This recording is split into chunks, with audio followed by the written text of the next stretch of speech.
چلتے ہیں mic number 2 کی طرف. وہاں پر اگر کوئی غیر مسلم بھائی موجود ہیں اور ان کے ذہن میں کوئی سوال ہے تو سوال کر سکتے ہیں. مائک نمبر 2 سے. جی، میرا نام راجندر پرساد شاہ ہے. میں ارریہ ضلع کے کرسا کاٹا گاؤں کا رہنے والا ہوں. اور میں دھرم سے اگر پوچھیے تو میں نہ ہندو ہوں نہ مسلمان ہوں. میں آنند مارگی ہوں. میں بھاگوت دھرم کو مانتا ہوں. اس لیے آجان میرے من میں ایک شنکا ہے. جہاں گیتا کہتی ہے دھرم سنستھاپنارتھا سمبھوامی جگے جگے، اور مسلمانوں سے سنتا ہوں تو محمد از دا لاسٹ پیغمبر. میرا شک ہے کہ پرماتما اللہ کی سرشٹی انفینائٹ ویبس میں چل رہے ہیں تو انفینائٹ سمسیایں آگے آئیں گی. تو ہوا محمد دا لاسٹ پیغمبر. اگر یہ صحیح ہے تو گیتا کا یا کرشن کا یا گھوشنا سمبھوامی جگے جگے کیا غلط ہے؟ بھائی صاحب نے ایک اچھا سوال پوچھا ہے. انہوں نے حوالے تھا بھگوت گیتا کا، جس میں کرشن کہتے ہیں، انہوں نے کہا سنسکرت میں ترجمہ نہیں کیا. شری کرشن کہتے ہیں کہ جب بھی اس دھرتی پہ ظلم ہوگا تو اس وقت بھگوان ایک پیغمبر کو بھیجیں گے، اور ہر دور میں ایک پیغمبر آئے گا. سمبھوان یوگی ہوگے، ہر یگ میں آئے گا. تو بھائی کا سوال ہے کیا کرشن غلط ہے؟ آپ مسلمان کیوں کہتے ہیں کہ محمد صلی اللہ علیہ وسلم آخری پیغمبر ہے؟ بھائی صاحب، سب سے پہلے ہم کہتے ہیں محمد صلی اللہ علیہ وسلم آخری پیغمبر ہے کیونکہ یہ کہا گیا قرآن مجید میں سورہ احزاب میں، سورہ نمبر 33 آیت نمبر 40 میں کہا گیا ما کان محمد ابا احد من رجالکم ولکن رسول اللہ وخاتم النبیین وکان اللہ بکل شیء علیما، کہ محمد صلی اللہ علیہ وسلم آپ لوگوں میں سے کسی کے والد نہیں ہیں لیکن خاتم النبیین ہیں، آخری نبی ہے. کیونکہ قرآن مجید میں کہا گیا ہے کہ محمد صلی اللہ علیہ وسلم آخری نبی ہے، ہم اس پہ یقین رکھتے ہیں. جہاں تک کہ آپ نے کہا شری کرشن، میں شری کرشن کی بات کو مانتا ہوں کہ جب بھی اس دھرتی پہ غلط کام ہوں گے اس وقت خدا ایک پیغمبر کو بھیجتے، اور ہر دور میں ایک پیغمبر بھیجیں گے. بالکل غلط نہیں ہے. آپ کو سمجھنے میں غلطی ہوئی، کیونکہ جب آپ پڑھیں گے بھگوت گیتا کو کہا گیا ہے کہ یہ وید کا نچوڑ ہے. It is the nectar of the Veda کا نچوڑ ہے.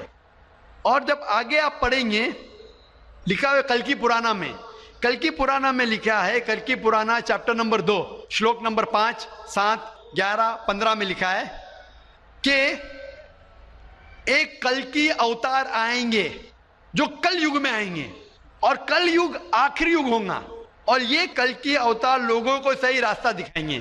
اور یہ کلکی اوتار کے والد کا نام ہے وشنو یاس، مطلب بھگوان کا نوکر. عربی میں عبداللہ، جو نام تھے محمد صلی اللہ علیہ وسلم کے والد کا. ان کے والدہ کا نام ہوگا سمتی مطلب امن، شانتی. عربی میں ہوگا آمنہ، جو نام تھا محمد صلی اللہ علیہ وسلم کے والدہ کا نام. وہ پیدا ہوں گے امن کے شہر میں جو ہے مکہ. وہ پیدا ہوں گے ایسے خاندان میں جو اس شہر کے چیف ہوں گے. ہم جانتے ہیں محمد صلی اللہ علیہ وسلم قریش خاندان میں پیدا ہوئے. ان کے 4 قریب دوست ہوں گے. ہم جانتے ہو 4 خلفاء راشدین ہیں، حضرت ابوبکر، حضرت عمر، حضرت عثمان، حضرت علی رضی اللہ عنہ. اللہ سبحانہ و تعالیٰ کی رحمت سب پہ ہو. ان کو سب سے پہلی وحی ملیں گی ایک غار میں، ایک کیو میں. ہم جانتے ہیں محمد صلی اللہ علیہ وسلم کو سب سے پہلے وحی ملی غار ہرا میں. ان کو رات کے بعد سب سے پہلے وحی آئیں گی. وہ he will migrate northwards and come back. اور محمد صلی اللہ علیہ وسلم مدینہ میں ہجرت کی اور پھر سے واپس مکہ لوٹے. یہ ساری نشانیاں جو لکھی ہے کلکی اوتار کے بارے میں وہ ہو بہو اترتی ہے محمد صلی اللہ علیہ وسلم پہ.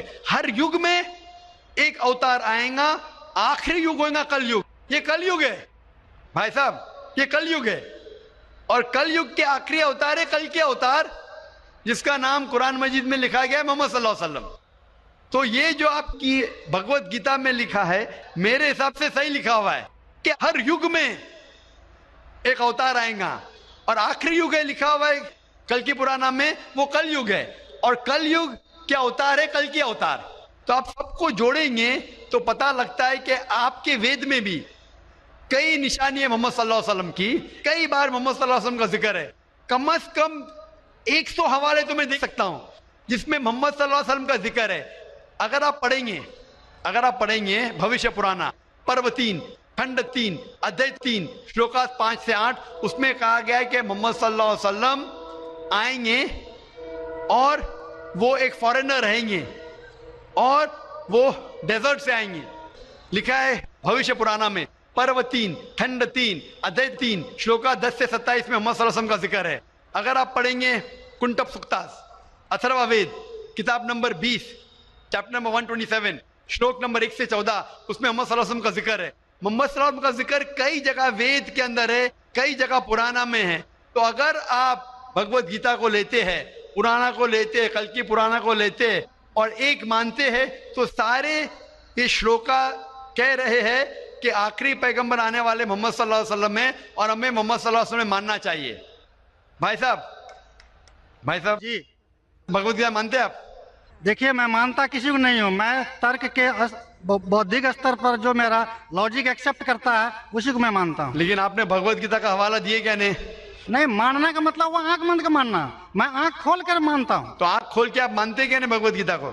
بالکل مانتا ہوں. جو تو ماننے بھگوت گیتا میں لکھا ہے جو آنے والے آخری اوتار جو پرانا کلکی پرانا میں لکھا ہوا ہے کلکی اوتار, اس میں مانتے ہیں آپ؟ یہ قرآن کی بات نہیں کر سکوں گا چونکہ قرآن کی بات نہیں, پرانا کلکی پرانا قرآن میں کر رہا ہوں. قرآن کے بارے میں پران کار کا جو کہنا ہے کہ اشٹادش بیاسس بچنم دوئے پاپائے پر پیڑنم پنیائے پر ہتنم. اسی طرح کہا ہے کہ 18 پران کا ادیش ہے کہ دوسرے کو کشٹ دینا پاپ ہے اور دوسرے کا بھلائی کرنا پنیہ ہے.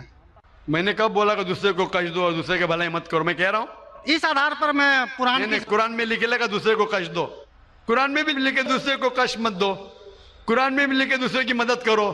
تو اس کے اوپر بحث نہیں ہو رہی ہے, بحث ہو رہی ہے کلکی پرانا پہ, کلکی اوتار پہ. آپ آخری پیغمبر میں مانتے ہیں کہ نہیں یہ میں پوچھ رہا ہوں. مجھے کلکی پران کا دین نہیں ہے, کلکی پران کا دین نہیں ہے ڈاکٹر صاحب, مجھے کلکی پران کا دین نہیں ہے. تو آپ اگر بدھی کے اوپر آپ مانتے ہیں تو میری یہ آپ سے التجا رہیں گی کہ کلکی پرانا پڑھو اور یہ جانچ پڑتال کرو کہ کلکی اوتار کون ہے اور کلکی اوتار کی تحقیق کرو. آپ انشاءاللہ محمد صلی اللہ علیہ وسلم میں مانیں گے. تو میری آپ سے التجا ہے کہ آپ اس پہ تحقیق کرو کہ آخری اوتار کون ہے اور انشاءاللہ آپ کو ہدایت دیں گے اللہ تعالیٰ. ڈاکٹر صاحب ایک ریکویسٹ ہے آپ سے, میرے ایک بھائی کو دوسرا سوال پوچھنے کے لیے دیا, ایک چھوٹا سا سوال پوچھ سکتا ہوں؟ ایک چھوٹا ویری کیجئے. مسلمان لوگوں کو جب کوئی ہندو ملتا ہے تو بولتے ہیں اس کا آداب, لیکن کسی مسلمان کو بولتے ہیں السلام علیکم. مجھے لگتا ہے کہ ایک مسلمان ہندو اور مسلمان کے بیچ بھید بھاؤ کرتا ہے, کرپیا آپ اسپشٹ کیجیے اس کو. بھائی صاحب کا سوال ہے کہ اگر کوئی مسلمان ہندو سے ملتا ہے تو آداب عرض کرتا ہے, اگر کوئی مسلمان سے ملتا ہے تو السلام علیکم کہتا ہے, تو ہندو مسلمان میں بھید بھاؤ کیوں؟ بھائی صاحب ہندو مسلمان میں بھید بھاؤ تو رہے گا, میں آپ کے سوال کا جواب دوں گا, کیونکہ ہندو ہندو ہے, مسلم مسلم ہے, لیکن ایک دوسرے کا ساتھ دینا چاہیے اور ایک دوسرے کو سمجھنا چاہیے. پہلے بھائی صاحب جس نے سوال کیا تھا انہوں نے مجھے آداب کہا تو میں نے ان سے کہا السلام علیکم, کہا کہ نہیں؟ جی کہا نا. ہندو نے مجھ سے کیا کہ آداب کہا کہ نہیں؟ میں نے ان سے سلام کہا کہ نہیں؟ جی میں غور کیا تھا. غور کیا, ماشاء اللہ. لیکن تو غور کیا تو کہا کیوں نہیں کہ آپ نے ایسا نہیں کہا؟ وہ ہندو بھائی نے مجھے آداب کہا. ڈاکٹر صاحب جی ہاں, you are not only one Musliman, I see lakhs of Musliman, but this quality find only in you. only in me, ماشاء اللہ. Only in you. بھائی صاحب کہہ رہے کہ وہ خود مسلمان کو جانتے, صرف مجھ میں دیکھا کہ میں نے سلام کہا. جی اس کی وجہ یہ ہے کیونکہ علماء میں اختلاف ہے کہ آپ غیر مسلمان کو سلام کر سکتے کہ نہیں. پہلا یہ جان لے السلام علیکم کی معنی کیا ہے. السلام علیکم کی معنی ہے کہ آپ پہ سلامتی ہو. السلام علیکم ورحمۃ اللہ وبرکاتہ, آپ پہ سلامت رہے, رحمت رہے اور برکت رہے. نا اس میں اختلاف ہے مسلمانوں میں, مسلمان علماء میں, کہ آپ غیر مسلمان کو سلام کر سکتے کہنے, غیر مسلمان کے سلام کا جواب دے سکتے, اس میں اختلاف ہے. کیونکہ ایک حدیث ہے جس میں اللہ کے رسول فرماتے ہیں, کیونکہ ایک حدیث ہے جس کے اندر یہود لوگ مسلمان کو کہتے السلام علیکم.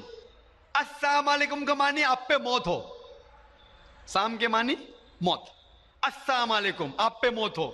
تو اللہ کے رسول نے فرمایا آپ کو علیکم ان پہ بھی. تو یہ حدیث ہے، صحیح حدیث ہے. یہود لوگ کہتے تھے مسلمان کو چھیڑنے کے لیے السلام علیکم، آپ پہ موت ہو، تو اللہ کے رسول نے فرمایا آپ کو علیکم، آپ پہ بھی ہو. تو اس کی وجہ سے اختلاف. اور کئی حدیثیں ہیں، میں زیادہ بحث میں نہیں جانا چاہوں گا، لیکن یہ کہنا چاہوں گا کہ کچھ علماء یہ بھی کہتے ہیں کہ آپ السلام علیکم کہہ سکتے، کیونکہ قرآن مجید کی ایک آیت ہے سورہ نساء میں، سورہ نمبر 4 آیت نمبر 86 اس میں کہا ہے اگر کوئی آپ کو گریٹ کرتا ہے، اگر کوئی گریٹ کرتا ہے تو آپ اور بہترین طریقے سے گریٹ کرو. اگر کوئی آپ کو گریٹ کرتا ہے اور بہترین طریقے سے گریٹ کرو، یا کم از کم اتنا. تو اگر کوئی السلام علیکم کہتا ہے، مجھے کہنا چاہیے وعلیکم السلام ورحمۃ اللہ. اگر کوئی کہتا ہے السلام علیکم ورحمۃ اللہ، مجھے کہنا چاہیے وعلیکم السلام ورحمۃ اللہ وبرکاتہ، یا کم از کم اتنا. یہ ضروری ہے. تو اسی لیے اگر کوئی مسلمان مجھ سے آداب کرے تو آداب سے بہتر کیا ہے؟ السلام علیکم. اور اللہ کے رسول کے لیے کہا گیا محمد صلی اللہ علیہ وسلم کے لیے، اللہ فرماتے ہیں جو میں نے تقریر میں بیان کیا سورہ انبیاء میں سورہ نمبر 21 آیت نمبر 107 میں، وما ارسلناک الا رحمت للعالمین، کہ ہم نے محمد صلی اللہ علیہ وسلم کو نہیں بھیجا لیکن رحمت بنا کے سارے انسانوں کے لیے، سارے عالم کے لیے. تو جب محمد صلی اللہ علیہ وسلم سارے انسانوں کے لیے رحمت بن سکتے تو کیا میں السلام علیکم ورحمۃ اللہ نہیں کہہ سکتا ہوں؟ تو اس بنیاد پہ علماء کا اختلاف ہے کہ السلام کہہ سکتے ہیں. کہنے میں ان علماء میں مانتا ہوں جو کہتے ہیں کہ آپ غیر مسلمان کو سلام کہہ سکتے اور جواب بھی بہترین دے سکتے. اسی لیے جب بھائی صاحب نے کہا آداب تو میں نے کہا السلام علیکم، کہ میرے حساب سے السلام علیکم اور بہتر ہے، آداب سے بہتر ہے السلام علیکم، کہ آپ پہ سلامتی ہو، رحمت ہو اور برکت ہو. تو بھائی صاحب میرے نزدیک غیر مسلمان کے لیے سلامتی چاہنا اچھی چیز ہے، اور اسی لیے میں آپ کے لیے سلامت چاہتا ہوں. بھائی صاحب A lot of thanks to you, sir. میں سلامت چاہتا ہوں، اور لیکن صرف منہ سے نہیں، میں چاہتا ہوں عمل سے آپ سلامتی پاؤ. اسی لیے میں کہتا ہوں کہ تحقیق کرو کل کے اوتار کے بارے میں، آخری پیغمبر کے بارے میں، محمد صلی اللہ علیہ وسلم کے بارے میں، تو آپ کو سلامتی اس دنیا میں رہیں گے اور آخرت میں بھی انشاءاللہ.